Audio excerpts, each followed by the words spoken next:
Bienvenidos a este video donde vamos a discutir algunas cuestiones complementarias al tema de funciones y arreglos en la programación con C++. Entonces, para empezar, pues vamos a recordar un poquito, ¿no?, qué es una función. Una función se puede ver como una sección del código que puede ser reutilizada para que se esté llamando, ¿no?, varias veces, y así no tengamos que escribir más código del necesario, ¿no? Como cuando uno tiene una parte del código que uno ve que la está repitiendo bastante, entonces ahí en lugar de eso podemos usar una función, ¿no?, así en términos sencillos. Las partes importantes, ¿no?, a la hora de escribir una función en C++ son el prototipo, la implementación y la otra es la invocación o el llamado a la función. El prototipo, que es la primera parte, siempre tiene estos tres elementos que son el tipo de retorno, como pueden ver ahí en color verde, ¿no?, el tipo de retorno, el nombre de la función, ¿no?, y los parámetros que recibe la función. Yo subí ya un video, ¿no?, hablando de manera amplia del tema de funciones, pero bueno, vamos a ver aquí un pequeño archivo que contiene algunas funciones, solo para poderlo recordar. Ya tenemos este archivo que se llama funciones, lo voy a mover aquí ahorita. Vean, acá tenemos este archivo, ¿no? Miren que esta es la parte que mencionaba. En la línea número 5 tengo una función que retorna, ¿no?, retorna un valor que va a ser de tipo entero, como pueden ver ahí. El nombre de la función es suma y esta función recibe dos parámetros y el objetivo único de esta función es sumar esos dos elementos, ¿no?, solamente eso. La implementación se puede colocar aquí mismo, inmediatamente aquí después de la línea 5, o como frecuentemente se hace, se construyen abajo del main. Aquí pueden ver que tengo una sección que se llama construcción de las funciones y está justamente debajo del main del programa principal. Entonces fíjense qué sencillo es implementar, digamos, en este caso la función suma, ¿no? Pueden ver ahí, in suma, recibimos dos parámetros y el retorno es pues una suma, tenemos ahí. Luego, ahí están las dos partes, ¿no?, el prototipo, la implementación, y luego tenemos la invocación. Entonces, pueden ver ustedes aquí en la línea, en la línea 9 defino dos enteros, luego le doy el valor de 10 y 14, y luego defino AC, y aquí ya puedo llamar a la función suma, que notemos que debe recibir dos parámetros, ¿no? Si yo le pusiera solamente un parámetro, pues ahí generaría un error, ¿no? Tienen que ser exactamente dos como está definido en el prototipo. Y luego pues aquí lo imprimo para que todos lo podamos ver, ¿no?, en la línea número 3. Entonces observemos, bueno, aquí me da un error, aquí era, ya vamos a ver esa parte. De momento pues todo bien, ahí me dice que no hay errores, lo corro y miren, pueden ver acá, ¿no?, que me dice 24, ¿no?, que es la suma de 10 más 14, ¿verdad?, que era como lo teníamos definido allá. Entonces, bueno, ahí teníamos ese pequeño ejemplo, ¿no?, teníamos ese ejemplo de uno sencillo, uno no tan complicado.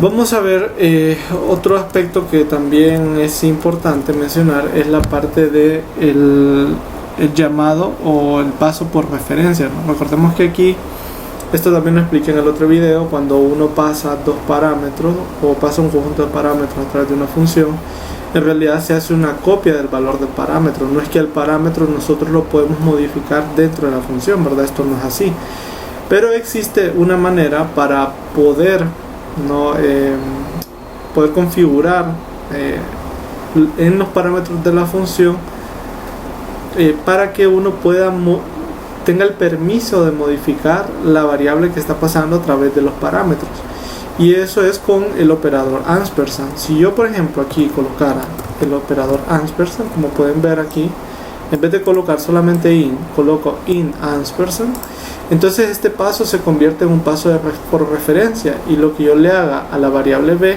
dentro de la función suma sí se verá afectado dentro de la función principal también podemos ver. Vamos a ver un ejemplo acá. Imagínense que aquí yo hago lo siguiente. Vamos a poner acá, imagínense, y digamos que aquí yo hago lo siguiente. Pueden ver que aquí ya es un paso, lo que se denomina paso por referencia. Miren que a B le sumo el mismo y A, y ahora le voy a retornar B, que es definitivamente la suma, ¿no? Entonces vamos a ver que aparentemente pues no ha pasado nada, ¿no? Vamos a ver que ahí sigue siendo 24, no hay ningún problema. Pero si nosotros imprimimos B, nos vamos a dar cuenta que en efecto va a tener el valor de la suma, ¿no? Vamos a ver aquí. Pueden ver que tiene ya el valor de la suma. Eso significa que dentro de la función pudo modificar al valor de B.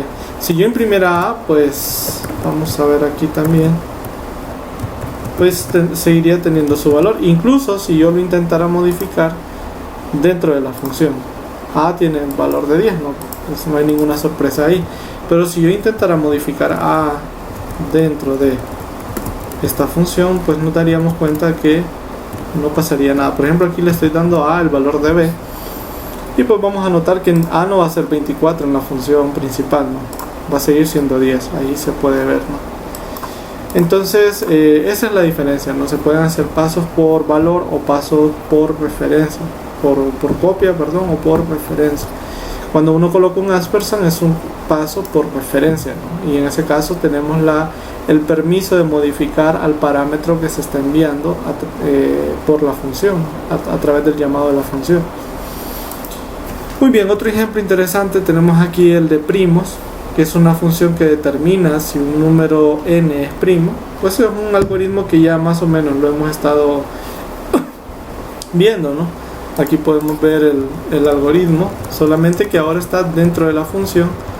No sé, es esta parte que aparece aquí.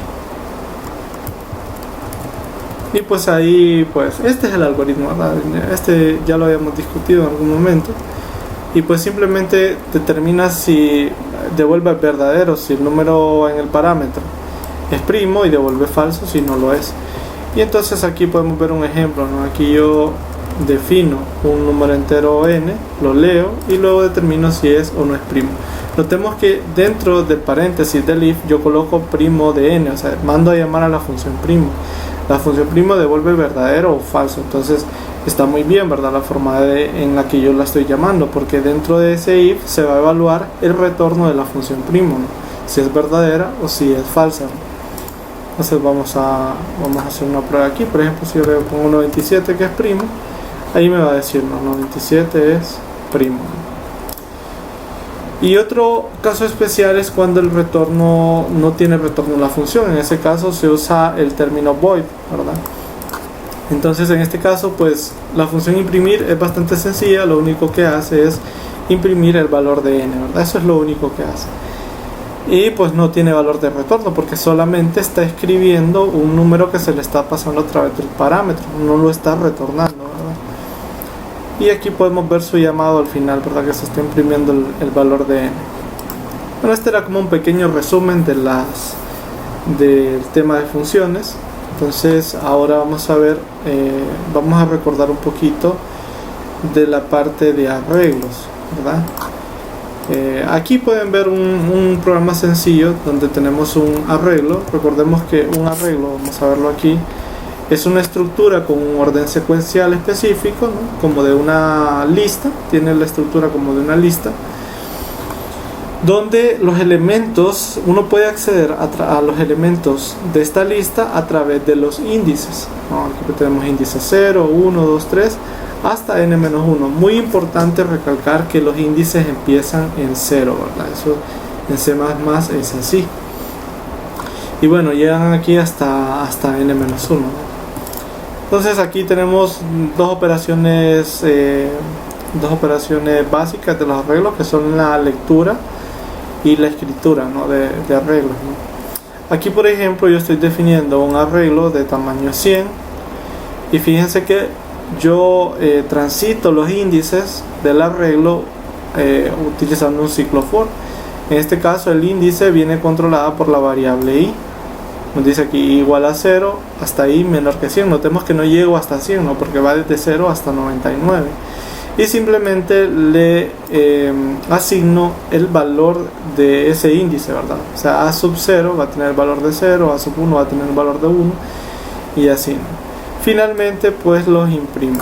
Pueden ver acá ustedes. Siempre a través del índice, ¿no?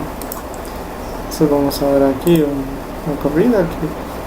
Oh, perdón. Vamos a ver esta parte de acá. Aquí lo tenemos, ¿no? Vamos a ver, ahí están los números, pueden verlos, ¿no? Imprimidos del 0 al 99, ¿no? Teníamos ese ejemplo. Bueno, ya tengo un video ¿no? Hablando un poquito más extenso de arreglos, así que no es como el objetivo del video. Muy bien. Otro elemento muy importante que hay que comprender para estos complementos de esta semana es entender lo que es un espacio de nombres. Entonces, va a aparecer aquí mucho la palabra nombre, como su nombre lo indica, espacio de nombres es un conjunto de entidades o conjunto de nombres, es decir, aquí pueden ver la definición, colección de entidades. ¿Qué son estas entidades? Pues pueden ser funciones, variables, un tipo de estructura que se llaman clases, ¿verdad? A las cuales, bueno, se puede acceder por el prefijo que lleva su nombre. Es decir, un espacio de nombres tiene un nombre propio, digamos, un identificador. Entonces, a través de ese identificador nosotros podemos acceder a las entidades que contiene este espacio de nombres, ¿no? En realidad nosotros ya hemos trabajado con espacios de nombres, en particular con la librería estándar, ya lo hemos hecho. Pero bueno, aquí voy a tratar de dejarlo más claro. Entonces veamos aquí este ejemplo. Ahorita solo tengo habilitadas, si ustedes se fijan, la línea 13 y la línea 14. Los demás las tengo ahí deshabilitadas, ¿no? Entonces quiero que veamos este ejemplo. Fíjense acá, aquí estoy definiendo un espacio de nombre desde la línea 6 hasta la línea 8. Entonces, fíjense, llamé a la librería matemáticas, ¿no? La pueden ver, numeral includes math. Ahí tenemos a la librería matemática. Y tengo aquí me estoy creando mi propio espacio de nombres. Miren que le puse la forma, cómo se hace, no es poner namespace, espacio 1, y aquí el término const hace referencia a que es una constante. Eso significa que no se puede cambiar el valor de esta variable, y aquí pues simplemente estoy definiendo la variable pi, que se puede encontrar con el coseno inverso de menos 1. Si usted hace el coseno inverso de menos 1, le retorna pi. Entonces vean qué sencilla es la definición de un espacio de nombres, ¿no? Entonces veamos la definición que decía, ¿no? Un espacio de nombres es una colección de entidades. En este caso, ¿cuál es la colección de entidades? Pues solamente tengo una entidad, que es la variable pi, ¿verdad? No es un espacio de nombres tan complejo, y que para acceder a él necesitamos, ¿no?, poner de prefijo el identificador de este espacio de nombre, que en este caso se llama espacio 1. Entonces, esto que estamos viendo acá con este ejemplo tan sencillo es lo que sucede, por ejemplo, con la librería IOString. Con la librería IOString sucede que el espacio de nombres que hay ahí es std, ¿no?, haciendo referencia a la librería estándar. Y entonces uno tiene que poner primero el identificador, ¿no?, que en este caso para la librería IOString es std, o sea, es el nombre del espacio de nombre o el identificador del espacio de nombre, y luego va acompañada de dos puntos, ¿no? Es un operador que se usa justamente para los espacios de nombre. Entonces fíjense acá, si yo quiero llamar a cout, ¿no?, que es para imprimir, la forma que es en la que se debería de hacer inicialmente es colocando ese prefijo que es el nombre del espacio el identificador del espacio de nombre, ¿no? Lo mismo con ndl, que es una función para hacer el salto de línea, pueden ver acá. ¿Bien? Lo mismo hago en la línea 14. Y como yo tengo este espacio, miren que acá tengo la variable pi, que es un objeto del espacio de nombre llamado espacio 1, ¿no? Entonces notemos que, ¿verdad? Quiero que observen que para poder llamar a P yo tengo que poner como prefijo el identificador del espacio de nombre que llama espacio 1. Miren, pueden ver ahí. Y bueno, con esto van a notar que ahí se imprime espacio, el número, miren, 3.14159 es el valor de pi. Y bueno, alternativamente, para no tener que escribir los espacios de nombres, lo que se hace, ¿verdad?, es usar un comando en la parte de arriba para que por defecto ya no lo tengamos que escribir y tenga una notación un poco más cómoda, ¿no? Esa es la idea. Por eso es que ustedes ven que en los primeros programas yo siempre coloco use namespace std. ¿Esto qué significa? Que yo ya no necesito colocar std para ese espacio de nombre, ¿no? Para el espacio de nombre que tiene el identificador std, yo ya no necesito colocarlo. Entonces aquí puedo sustituir esto, miren, pueden ver acá, y yo entonces yo puedo ya colocar esto así, ¿verdad? Y ya no hay ningún problema, miren. Y entonces vamos a ver que pues vamos a ver qué me da aquí. Tiene un pequeño vamos a ver, vamos a colocarlo esto aquí porque me está dando problemas.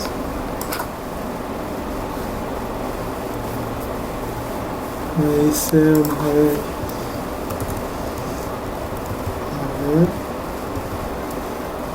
¿por qué me está dando? Déjenme ver.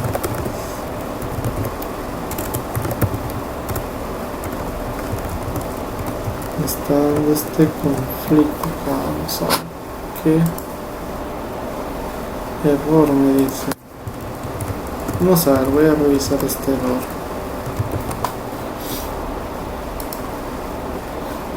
Me dice use no es un tipo.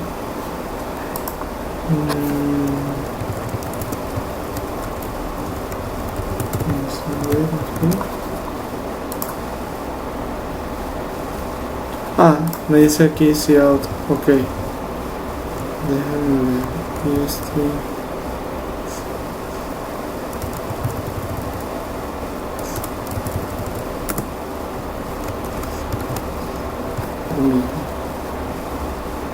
espacio 1, esto sí lo tengo acá, ¿no?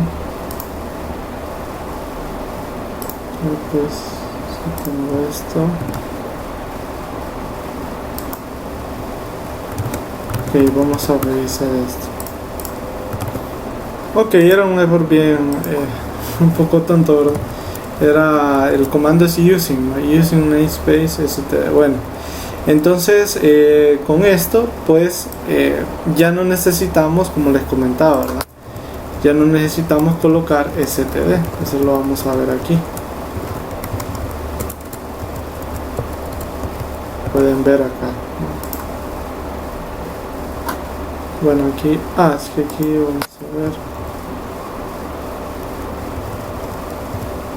Using, acá vamos a ver. Ahí pueden ver que ya no hay ningún problema y ahí imprime, ¿no? O sea, está todo en orden. Notemos que si yo, por ejemplo, le quitara aquí el espacio de nombre y solo dejara pi, entonces me daría un error. Vamos a ver, miren que acá nos dice, en la parte de abajo se puede leer pi no fue declarada, dice en esta línea, ¿no? Aquí en la línea número 10 no fue declarada. Aquí siempre me da un numerito de la línea donde ocurre el problema, ¿no? Entonces, bueno, el problema es que no le estoy poniendo el nombre del espacio de nombre, pero al igual que con std, pues también podemos quitarle, ¿no? Usando el mismo comando. Aquí tengo el mismo error, using namespace, y le pongo el nombre espacio, aquí sería espacio 1, de esta manera. Y ya con esto pues vamos a ver si esto tendría que aclararlo abajo, creo. Ya con esto pues ya no ocupo colocar espacio 1. Vamos a ver que ahí ya no tendría ningún problema. Pueden ver que ahí aparece. Entonces, como se pueden dar cuenta, todas estas librerías y string, ¿verdad? Vamos a ver otras también.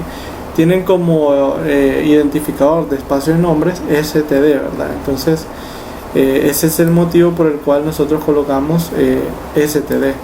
Y también es importante que nos acostumbremos un poco a esta notación, ¿no?, de 2 puntos, porque después se vuelve un poco complicado omitir esa notación, ¿verdad?, para unas funciones que vamos a ver en específico en un momento. Bueno, entonces este es el espacio de nombres. También es posible, fíjense, construir nuestras propias, así como estos espacios de nombre, así como IOStream, ¿verdad?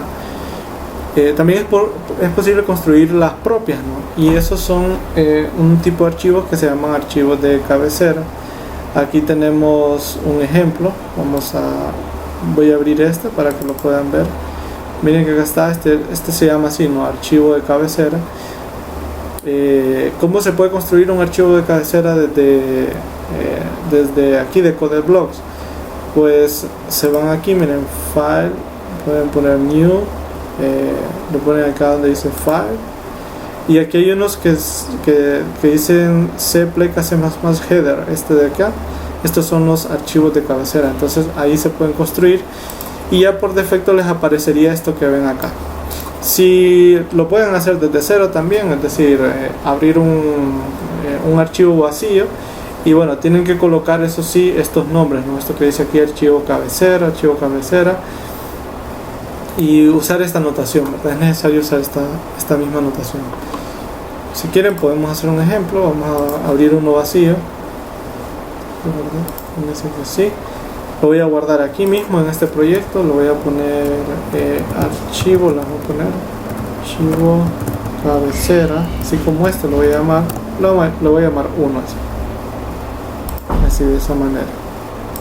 Vamos, ok, aquí si se fijan este está en blanco, pero nosotros necesitamos colocar esto mismo, ¿verdad? Eso sí es necesario.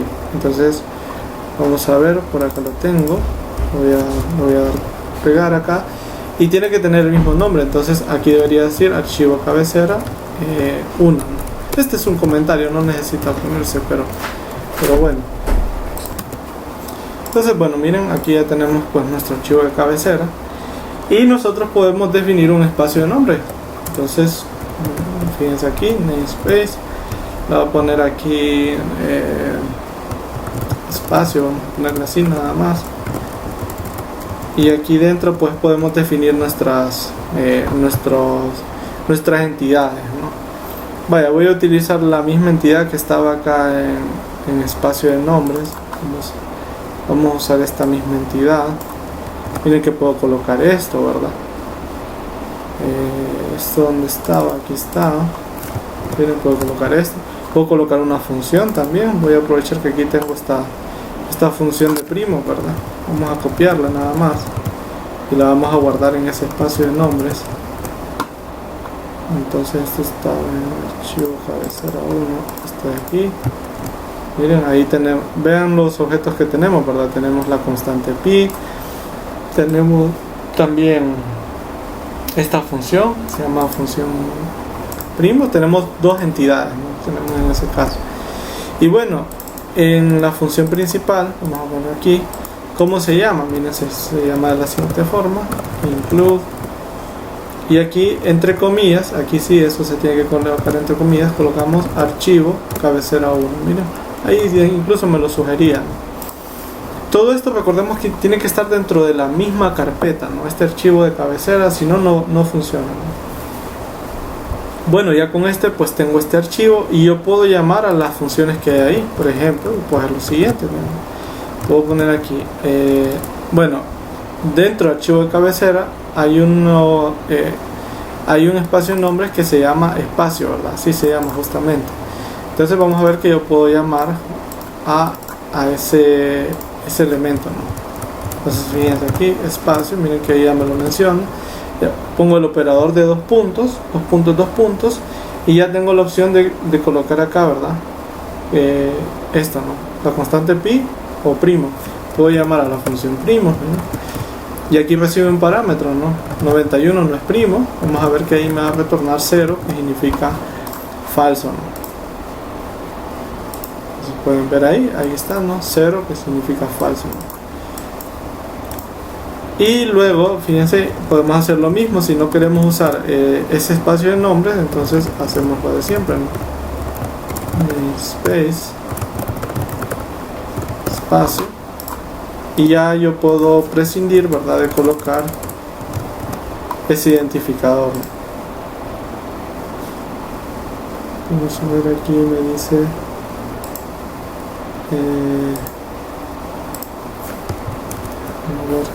bueno, aquí es interesante, ¿verdad?, porque hay un conflicto con pi, ¿verdad? Pi está contenido en este espacio de nombres, ¿no? Y también está contenido en el espacio de nombres que está a su vez contenido en el archivo cabecera 1. Entonces, como ese es un conflicto, aquí necesito especificar a cuál espacio de nombre estoy llamando a pi, ¿no? Entonces aquí sí necesariamente pueden ver que necesito colocar, ¿no? Y ahí pues ya no habría ningún problema. Y ahí tenemos, ¿no? Entonces, bueno, estos son los archivos con espacios de nombres, ¿no? Que se denominan espacios de nombres. Entonces, cuando uno aquí manda a llamar estas librerías IOStream, ¿verdad?, por ejemplo, significa que dentro de toda la estructura de esta librería hay un espacio de nombres que su identificador es std, ¿verdad? Entonces, normalmente tendríamos que escribir de esta forma, ¿verdad?, std : pero como colocamos esta instrucción, pues evitamos que el código sea más largo, ¿verdad? Y pues solo nos quedaría de esa forma. Muy bien, una vez comprendido esto, pues podemos ver dos librerías interesantes, que son la librería Cronos y la otra librería que se llama la librería Random, que son dos librerías que son útiles para la última para generar números aleatorios. Y una utilidad particular de Cronos es que sirve también para generar números aleatorios, pero también sirve para medir cuánto tarda nuestro programa, ¿no? Puede puede funcionar como cronómetro. Entonces vamos a ver eso aquí. Vamos a copiar esto. Vamos a ir al principal. Aquí voy a quitar esto. Entonces fíjense, aquí estoy llamando a la librería Cronos. Dentro de la librería Cronos también hay un espacio de nombres que también se llama std. Es igual también std. Entonces nosotros en este caso estamos prescindiendo de escribir std a todo momento, ¿no? Esa es la cuestión. Entonces fíjense, por ejemplo, aquí yo estoy en la línea 8, yo debería estar colocando std, pero como le puse ahí using namespace std, pues no lo necesita. Pero igual, si yo se lo coloco, pueden ver acá, pues no hay ningún problema. Vamos a... Ahí está, ¿verdad? No hay ningún conflicto. No, se puede quedar así, o se lo puedo quitar porque yo ya le puse using namespace std, como lo comenté al inicio. Luego, dentro de las mismas entidades, pues podemos tener también otros espacios de nombres, ¿no? Y entonces pues aquí está justificado porque estamos escribiendo otra vez dos puntos, ¿no? Entonces veamos cómo funciona esto. Para empezar, en la línea 8 pueden notar que aquí hay un tipo de dato, ¿no? Siempre que hay acá un prefijo es a una cierta variable, en este caso la variable x, es lo que denominamos nosotros el tipo de dato, ¿no? Entonces uno se puede preguntar, ¿y qué tipo de dato es auto, ¿no? Auto. Entonces resulta que auto es un tipo de dato bastante interesante, que en sí no es propiamente un tipo de dato, sino que lo que hace es determinar, ¿no?, o identificar el tipo de dato del objeto del objeto que nosotros le estamos pasando. Entonces, en este caso nosotros estamos asignándole a X esta información que tenemos aquí, o este elemento que tenemos aquí. Entonces, este elemento que tenemos acá retorna, ¿no?, es de un cierto tipo. Todos los elementos en C++ tienen un tipo. Entonces, esto es de un cierto tipo. Entonces, para evitar, ¿no?, como es puede retornar algo que tal vez es desconocido para nosotros. Entonces, para evitar eso, nosotros escribimos auto, y eso de manera automática, que de ahí viene el comando, pues determina cuál es el tipo y se lo asigna a la variable x. O sea que x reconoce el tipo de este elemento, y pues por defecto entonces x ya sería de ese mismo tipo, ¿no? Para que no entre en ningún conflicto. Entonces, bueno, ahí teníamos la explicación, ¿no? Porque se denomina auto. Y bueno, fíjense que acá estamos llamando a la librería Cronos, ya estamos usando funciones de la librería Cronos, y lo que hace esto es medir o determinar el tiempo en ese instante en que se ejecute esta línea, ¿no? Eso es lo que está pasando acá, ¿no?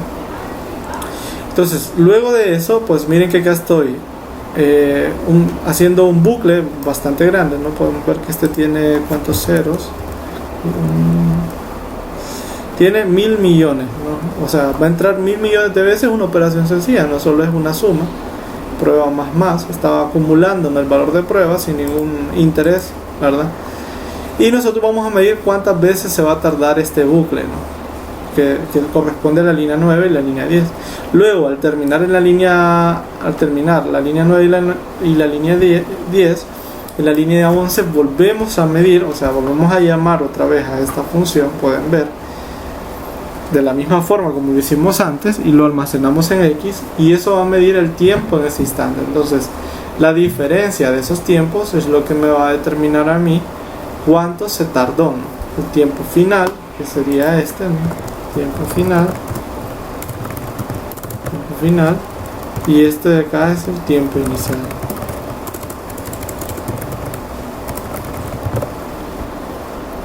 Luego acá definimos un tipo de datos necesario, ¿no? para la variable tiempo. Podemos ver que si, por ejemplo, si yo le colocara simplemente double aquí, no sé si generaría algún problema. Bueno, aquí sí me dice que hay un problema. Podríamos usar auto también, vamos a ver si no hay ningún conflicto en este caso. Pues no, al parecer no. A ver, ahí está midiendo. Bueno, no hay ningún problema, ¿verdad? Lo único es que no me da las unidades que necesito. Entonces sí necesito realmente colocarle el tipo en este caso. Entonces este es un tipo de datos, ¿verdad? Que se puede generar a través de la variable Cronos, ¿no? Y entonces fíjense, la forma de hacerlo es esta: se escribe crono, duración, ¿no? La palabra en inglés, y entre menor que y mayor que double, ¿no? Y este es ya un tipo de dato, ¿no? Es lo que se denomina un objeto. No voy a entrar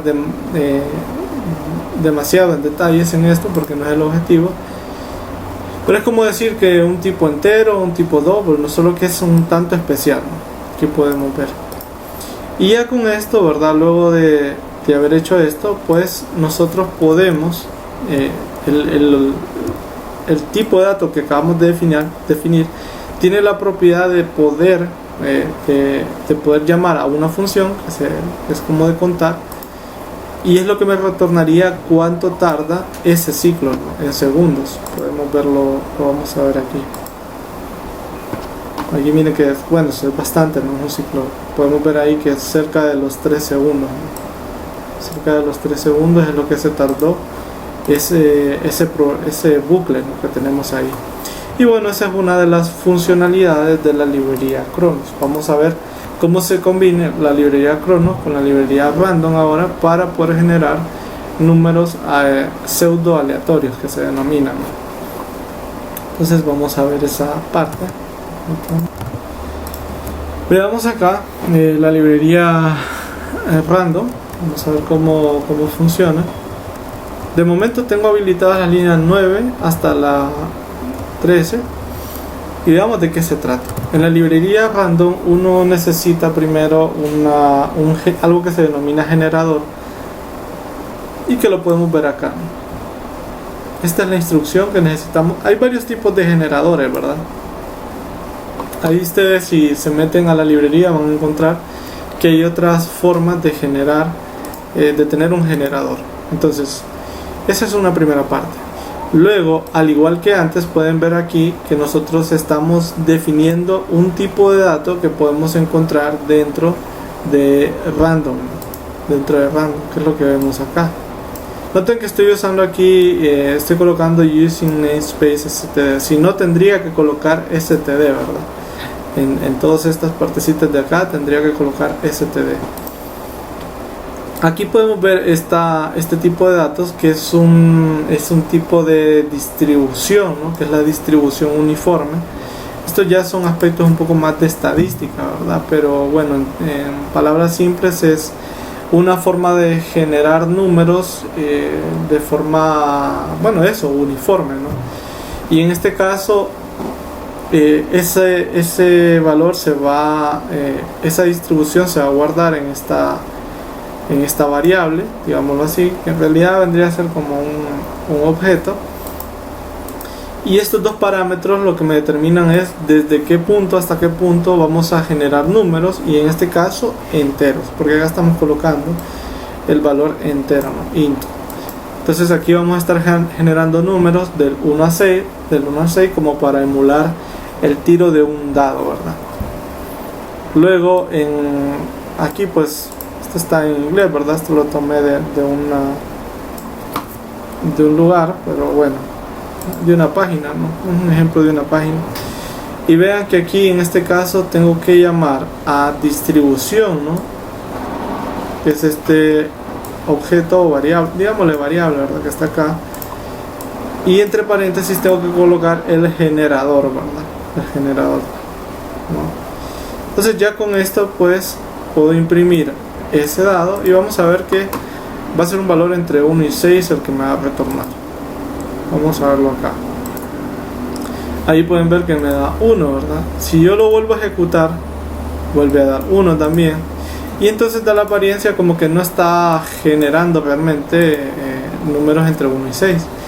Eso es porque tenemos un generador, lo que se denomina por defecto. Nosotros podemos ir cambiando algo que se denomina como el valor inicial para empezar a generar estos números pseudo aleatorios, dice uno, ¿no? Entonces, una forma de hacer eso es cuando uno declara al generador, es posible pasarle algo que se denomina semilla, y esta semilla lo que hace es, o lo que permite es hacer que el valor inicial vaya cambiando en función del número que nosotros coloquemos ahí. Generalmente eso es como un número entero lo que va acá, ¿no? Entonces eso va cambiando la semilla. Vaya, si yo le pongo 4, por ejemplo, vamos a ver ese ejemplo. Entonces vamos a notar que, bueno, ahí me dio 1 siempre. Vamos a ver si le cambio aquí a 1, vamos a ver qué sucede. A ver si cambia. Bueno, siempre da 1. Vamos a ver si le cambio un valor un poquito más errático. Ahí ya cambió, miren, pueden ver que le da 3. Y todo es porque le cambié esto, ¿no? Le cambié este valor de acá. Pero si yo se lo quito, va a seguir dando 1 por ahí. Vamos a ver aquí. Pueden ver ahí, ¿no? Entonces, una forma un tanto azarosa, ¿verdad?, para poder ir cambiando ese valor es utilizar el reloj del computador. Entonces, esa información del reloj del computador, ¿no?, ese dato puede ser extraído a través de la librería Cronos. Pueden ver ustedes, acá está. Miren que acá llamamos a Crono, ¿verdad? Luego System Clock, podemos ver acá, ¿no? O sea, el reloj del sistema, del instante, de este instante, ¿no? Y estos ya son unos parámetros para extraer el valor entero, ¿verdad? El valor entero que necesitamos. Y bueno, ese valor se lo podemos asignar aquí, denominamos semilla, y con esto pues va a ir generando aleatoriamente ese número, ¿no? Podemos ver aquí, pues aquí no dio 1 de nuevo, pero bueno, vamos a ver. Aquí pueden ver que ya me dio 4, va cambiando. Si lo vuelvo a llamar, aquí ya me da 3, y así, ¿no? Podemos ver que esa es la funcionalidad, ¿verdad? Entonces, bastante interesante, ¿verdad? Hay otra librería, ¿no?, que se llama la librería Run, es un poquito más sencilla que esta librería. La ventaja de esta es que es más completa, ¿verdad? Se pueden generar otros tipos de distribuciones, como distribuciones binomiales, pero bueno, eso podría quedar ya para un tema posterior, ¿verdad?, cuando quizás ya lleven la clase de estadística. Bueno, finalmente vamos a hacer un ejemplo, ¿no? Vamos a hacer un ejemplito aquí para ver cómo usar todo esto, ¿verdad? Veamos este juego, ¿verdad?, que se llama Cómo jugar el juego de 3 o más. Es un juego de dados. Aquí se pueden ver las reglas. Un juego que yo obtuve ahí de internet, ¿verdad? Podemos verlo acá. Miren que nos dice acá 5 dados de 6 caras, dice. Dados normales, ¿verdad? Solamente que 5. Dice acá que sería bueno que tuvieran algún color, pero bueno. Papel y bolígrafo, dice aquí, para puntuar. Y 2 o más jugadores, ¿verdad? Veamos las instrucciones del juego. Se dice un jugador inicial que lanzará 5 dados. Se decide, un jugador inicial que lanzará 5 dados con el objetivo de al menos sacar 3 dados iguales, lo que se denomina un trío, para poder puntuar. El turno del jugador discurre de la siguiente manera: si la primera tirada no tiene ninguna coincidencia, el jugador puntúa 0 puntos y pasa el turno al siguiente jugador, dice, ¿verdad? Si la tirada inicial tiene una pareja del jugador, puede volver a tirar los 3 dados restantes para ver si le sale un trío, ¿no? Si en el caso de esta segunda tirada, no hay al menos un trío jugándolos todos, el jugador puntúa 0 puntos siempre, ¿no? Y pasa el turno al siguiente jugador. O sea, tira, ¿verdad? Si llegan a caer un par, ¿verdad?, a tener un par, pues entonces tiene la oportunidad de tirar los otros 3 dados, y si le aparece, ¿no?, ese par, pues entonces puntúa, pero si no, pues no, ¿verdad? No va a puntuar nada. En el caso de que la tirada tenga al menos un trío o más, puntuará acorde a la tabla de puntos más abajo descrita. Y al final de las 10 rondas,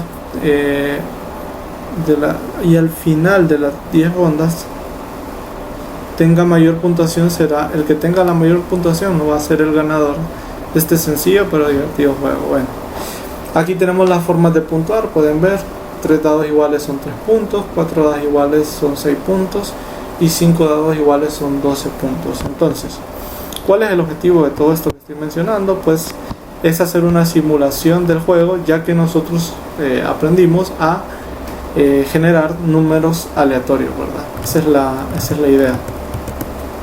Entonces veámoslo acá, ¿verdad? Vamos a ver cómo hacer esto. Aquí yo tengo ya escrita la función. Yo he dividido todo el programa en varias funcioncitas, ¿no?, para poder hacerlo más sencillo, ¿no? Esa es la idea de que yo haya separado, ¿no?, en este caso separado el problema, ¿no? Entonces fijémonos primero. La función de la línea número 5 estirada lo que va a hacer es generar esos 5 tiros y los va a almacenar en el arreglo A, ¿verdad? ¿Sí? Miren que acá lo que tenemos es un arreglo, ¿no? Eso es lo que tenemos acá. Lo vamos a generar y lo vamos a guardar ahí. Luego, tirada especial. Veamos aquí qué interesante va a ser tirada especial. Es cuando nosotros volvemos a tirar otra vez porque nos salió un par. Entonces, fíjense lo que recibe esta tirada especial. Va a recibir el arreglo que va a contener esa tirada doble y va a recibir el valor que es donde salió esa tirada doble, ¿no? Va a estar va a recibir ese valor, y lo que va a hacer es generar aleatoriamente los otros 3 dados diferentes de este valor, ¿no?, para ver si le vuelve a aparecer, si le aparece un trío o pues no, ¿verdad?, no puntúa. Luego tenemos pues imprimir tirada, pues es imprimir la tirada justamente, ¿no?, los 5 numeritos de los correspondientes a los dados. Luego tenemos este que se denomina coincidencias. En este caso esta función lo que hace es retornar verdadero si en el arreglo que va a representar una tirada han aparecido eso, ¿verdad? N elementos repetidos. Si yo pongo 2, estoy preguntando si aparecieron 2 elementos repetidos. Si pongo 3, estoy preguntando si recibieron 3 elementos repetidos, y así, ¿no? Y también vamos, a través de esta paso por referencia, voy a guardar en la variable valor justamente ese número que corresponde a esas coincidencias, ¿no? Si por ejemplo el 6 es el que aparece 3 veces, entonces quiero que en valor me guarde 6 para que después yo lo pueda utilizar con la tirada especial, ¿verdad? Ya vamos a ver. Luego jugada, pues J, en este caso el arreglo J va a representar un arreglo que va a contener los puntos ganados en cada partida, ¿no? Eso va a ser, ¿no? Puede ser que el arreglo sea de tamaño 2 y así, ¿no? Y este de acá determina el número de la partida, que puede ser partida 0, partida 1 y así en adelante, ¿no? Luego tenemos aquí imprimir los puntajes, ¿verdad? Y bueno, la idea es generar, ¿verdad? Generar ese juego, ¿no? Aquí podemos ver en la línea 11 que estoy, si ustedes se fijan, estas dos líneas, lo que estoy ahí es definiendo el generador, ¿verdad? Y lo estoy haciendo de manera aleatoria para que cuando yo llame a estos elementos, al generador, pues entonces empiece a generar números aleatorios, ¿verdad? Esa es la idea. Aquí vamos a hacer un ejemplo bastante sencillo. Aquí tenemos el arreglo para el jugador 2, arreglo para el jugador 1 y arreglo para el jugador 2. Si se fijan, solo tiene 2 elementos, así que solo van a haber 2 partidas nada más. Aquí vamos, bueno, esto de la suma pues ahorita lo vamos a quitar porque no lo vamos a hacer. Eso es el objetivo, ¿verdad? Vamos a hacerlo ahí con la vista, vamos a determinar. Y fíjense aquí, pues llamo en cada momento a la función jugada, pues, llamo a la función jugada, y aquí también llamo a la función jugada, pero para el segundo jugador, ¿no? Obviamente. Y luego al final imprimo la puntuación. Entonces vamos a ver cómo funciona esto. La implementación de la función imprimir puntuación, pues es sencillo, simplemente estamos imprimiendo, yo los estoy separando por un guión, ¿verdad? Cuánto puntuó en cada partida, eso justamente. En la jugada podemos ver acá, fíjense lo siguiente. Primero pues notemos que en jugada nosotros tenemos hago que el elemento sea 0 de inicio, ¿no? Como que no ha ganado ningún punto. Y vamos a ver qué pasa, ¿no? Defino la variable valor porque ahí voy a guardar, ¿no? el valor que más se repite. Y luego vamos a ver, ok, y luego hago la tirada. Miren, acá está. Esta función no la hemos visto todavía, pero lo que hace es generar aleatoriamente esos 5 números correspondientes al tiro de los 5 dados, ¿no? Y se guardan en A. Luego imprimo esa tirada, o sea que ahí vamos a poder ver cuáles fueron los numeritos que salieron. Y luego comienzo a ver esto. Bueno, esto no debería ir aquí. Luego recordemos que coincidencias retorna un verdadero o un falso, ¿no? Entonces aquí estamos preguntando si hay una tirada doble, ¿no? Estamos preguntando si la tirada fue doble. Entonces si es verdadero, entonces tenemos que hacer una tirada especial, ¿verdad? Que yo la denominé de esa manera. Y para eso le damos la tirada que acaba de pasar y luego el valor también, para que los dados que salieron con este valor no se vuelvan a generar, ¿verdad? Luego se imprime esa tirada y de nuevo preguntamos si hay coincidencias de 3, de 4 o de 5. En cualquiera de los casos pues se va puntuando de esa forma, ¿no? 3, 6 o 12. Ahora, si ya directamente fueron 3 las coincidencias, pues podemos ver que esto ya está fuera de este if. Si las coincidencias fueron 3, pues le asignamos 3. Si fueron 4, 6. Si fueron 5, 12, ¿no? Si no hubieron coincidencias, pues simplemente se va a quedar con 0, que es el primer valor que le asigné aquí en la línea 32. Bueno, una vez hecho podemos ver cómo funcionan las tiradas. Fíjense acá, como son 5 dados, pues yo lo hago de esta manera, miren. Genero, recordemos que esto lo vimos antes, ¿no? Usamos la distribución uniforme de 1 a 6 y le genero este número a le genero este número o asigno este elemento a sub i, ¿verdad? Es lo que vemos acá. Bastante sencillo, ¿verdad? Luego, imprimir tirada, pues es eso, ¿verdad? Vamos a imprimir los elementos que se tiraron. Muy bien. Luego tenemos coincidencias, que esta es muy importante, ¿verdad? Es bastante importante para determinar toda la dinámica del juego. Entonces fíjense cómo lo hago. Me creo un arreglo de 6 elementos, ¿no? Y lo que pretendo, si se fijan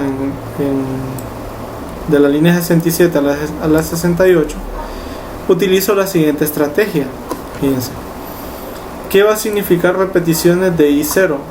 ¿Qué va a almacenar esto? Pues va a almacenar los elementos, o va a acumular los elementos o las caras repetidas del índice i. O sea, me voy a explicar un poco más. Si por ejemplo i es igual a 0, repeticiones de 0 va a contener todas las coincidencias, va a contar las coincidencias de la cara 1. Siempre va a ser más 1, porque aquí los índices van de 0 a 5, ¿no?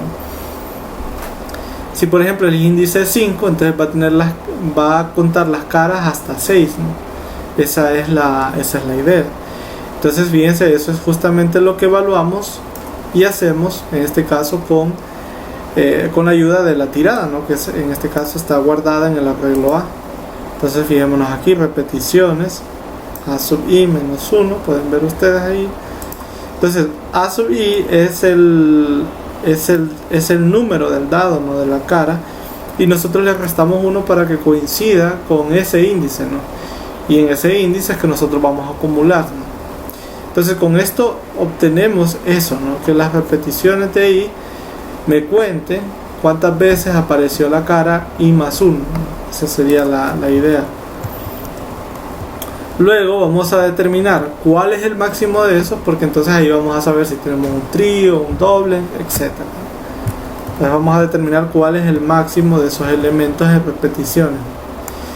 Eso pueden verlo aquí. Esta es la forma usual, ¿no? Primero le coloco a máximo 0, a valor le coloco menos 1 y voy preguntando, ¿no?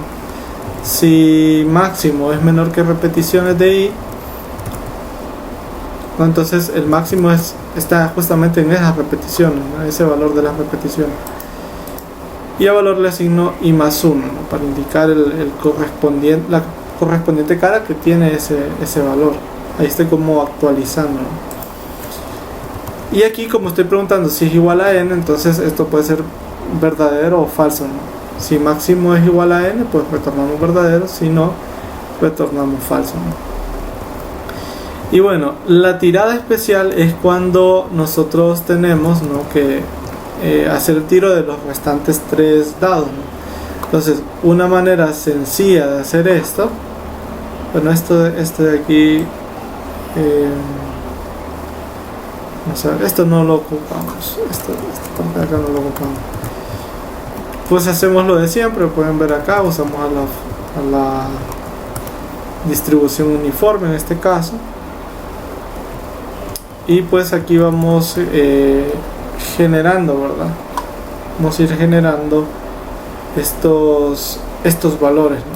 Vamos a ir generando. Siempre que el elemento sea diferente de valor, ¿no? Entonces bueno, esto es todo el programa, esas son las funciones, pueden ver ustedes. Es bastante larguito, ¿verdad? Cuesta lo suyo, ¿verdad? Hacerlo, ¿verdad? Es un programa que tiene bastantes elementos ahí, ¿verdad? Creo que este debería ir dentro del foro. Colocarlo aquí.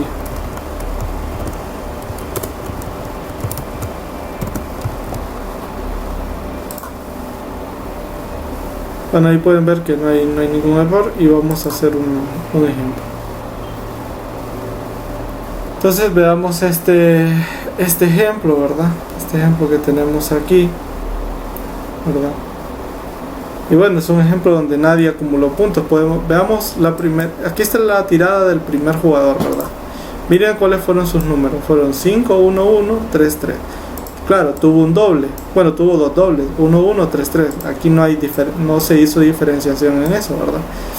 Entonces, en teoría, escogió como doble el 1, 1 y tiró los otros 3, ¿verdad? Que serían el 5, 3 y 3. Ahí pueden ver que nos dio 4, 4 y 2. O sea que no consiguió hacer un triple, ¿verdad? Luego el segundo jugador luego tiró 1, 6, 2, 4, 3. Aquí no hubo ningún doble, entonces no tuvo la oportunidad para volver a tirar. Luego el primer jugador vuelve a tirar un doble, que puede ser el 6, 6 o el 3, 3. En este caso, técnicamente, aparentemente, ¿verdad? Según las reglas de cómo programa este juego, se quedó con el 3, 3. Y vemos de nuevo que no hubo un triple después del tiro, ¿no? Y al último jugador, pues mala suerte, tampoco tuvo ni la oportunidad de volver a hacer una segunda tirada. Por lo tanto, sus puntuaciones son 0, 0 y 0, 0, ¿no? Podemos ver ahí. Vamos a tirarlo de nuevo. Vamos a hacer este ejemplo. Aquí vemos que ya hay una anotación. Veamos por qué. El primer jugador tira 5, 6, 3, 5, 4 y deja fijos el 5 y el 5, como se puede apreciar acá. Al volver a tirar, esta vez sí aparece un 5, miren, pueden ver aquí.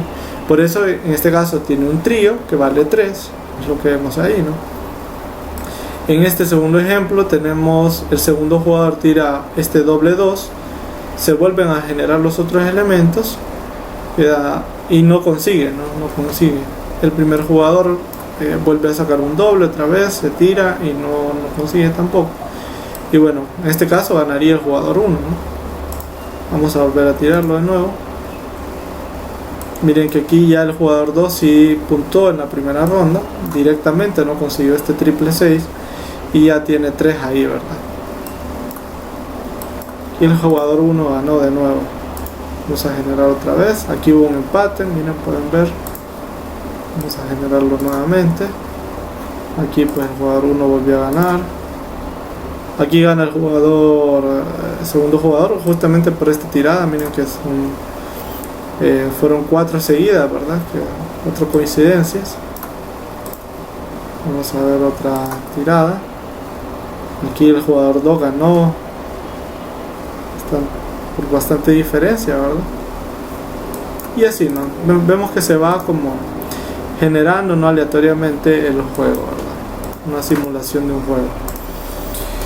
Bueno, espero que este video les haya servido, ¿verdad? Me quedó bastante largo, pero bueno, eran bastantes cosas las que había que decir.